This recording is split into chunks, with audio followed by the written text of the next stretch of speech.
Hello mga ka-vibes, welcome back again sa channel ko. Sa puntong ito hayaan nyo i-share ko ang minsan at simpleng aral na lagi natin nakaliligtaan dahil dulot sa kapabayaan o walang disiplina sa ating mga sarili.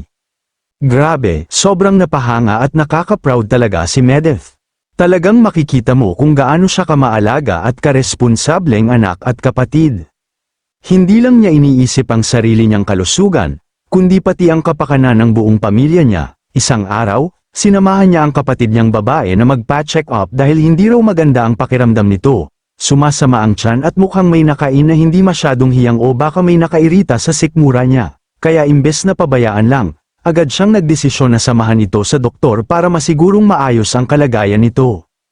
Hindi lang doon nagtapos ang pagiging maalaga ni Medeth, sinamahan din niya ang kanilang mama na magpakuha ng mga laboratory tests. Alam naman natin na habang tumatanda ang ating mga magulang, mas nagiging mahalaga ang regular na check-up para masigurong maayos pa rin ang kanilang kalusugan. Sa pamamagitan ng mga laboratory tests, malalaman kung normal pa ba ang mga resulta o kung may mga bagay na kailangang baguhin, lalo na sa pagkain at lifestyle.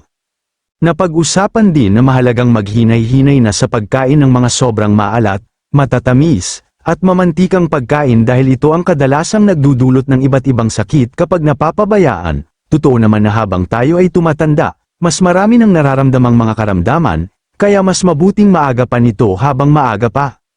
Talagang napaka-importante ng paalala na, prevention is better than cure. Mas mabuti nang maagap tayong nagbabantay sa ating kalusugan kaysa hintayin pang lumala ang isang sakit bago kumilos. Sa panahon ngayon, halos karamihan sa atin ay may mga maintenance na gamot na iniinom dahil sa iba't ibang kondisyon tulad ng high blood, diabetes, o cholesterol.